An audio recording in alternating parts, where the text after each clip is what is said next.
ते 2 वाट्या घेतल्या, 2 वाटीमध्ये थोडासा हा हिरवा कलर, जास्त नको, आणि थोडासा रेड, रेड कलर जास्तच पडला, झालं एकदाच. हे 2 ठेवूया बाजूला. थोडासा पाणी घालून मस्त असं लाल भडक कलर, आणि हा ग्रीनवाला. जास्त नाही पाणी घालणार, थोडंसंच. हे 2 आपण केलेत. आता ह्याच्यावरती आपल्याला हे घालून घ्यायचं आहे.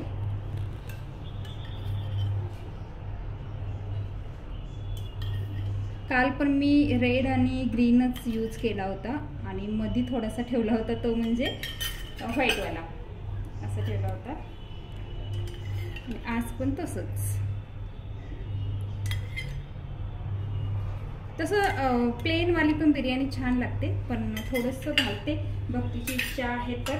आणि वरून आपल्याला काही, इथं तुम्ही केसरवालं दूध पण यूज करू शकता. केसर थोडेसे दुधामध्ये भिजत घालून ते फक्त वापरला तरी चालेल. कोणाला कलर आवडत नसेल, प्लेन आवडत असेल तर प्लेनवाली केला तरी चालेल.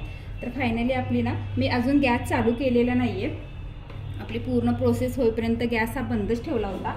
आणि आता आपल्याला ना हे पूर्ण फायनल झालेली आहे. वरून थोडंसं पुदिना, कांदा आणि कोथिंबीर घातले, कलर वगैरे दिलाय, चांगल्या प्रकारे दम दिलाय वरून भात वगैरे घालून. आणि आता आपल्याला ह्याला पूर्ण पॅक करायचं आहे. तर पॅक करण्यासाठी काय करणार माहिती आहे का, माझ्याकडे एवढी मोठी प्लेट नव्हती, त्याच्यामुळे मी ही वाली परात आहे ना आपली, तर इथे ना अशी जामपैकी ही बसते ह्या भांड्याला परफेक्ट. तर ही अशी उपडी घालून ना जाम करून ठेवले. आणि आता मात्र मी गॅस चालू करते. गॅस चालू केला, 3 वेळा लाईटर दाबावं लागलं. आणि गॅस ना मीडियम ठेवणार आहे, जास्त पण बारीक नाही, बारीक मीडियमच्या नादात गॅस बंद झाला. तर इकडे पुन्हा एकदा पेटून घेते. आणि आता हा गॅस मी एकदम बारीक असा ठेवणार आहे. ओके, तर हे आपली बिर्याणी अशा प्रकारे झालेली आहे. म्हणजे जी काय प्रोसेस करायची असते ना, तर ती करून झालेली आहे. आता ह्याला एकदम बारीक गॅसवरती थोडंसं ना 10 ते 15 मिनटं आपल्याला शिजवून घ्यायची आहे.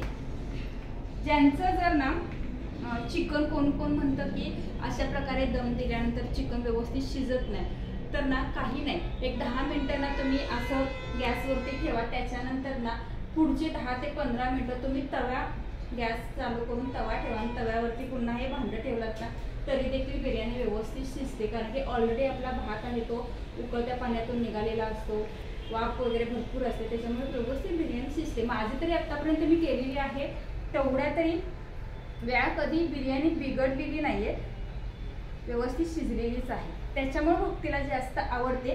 तर अशा पद्धतीने आपली आज बिर्याणीची रेसिपी लाईव्हमध्ये झालेली आहे. तर चलो बाय बाय. पुन्हा शेवट दाखवते बिर्याणी कशी झालेली आहे ती.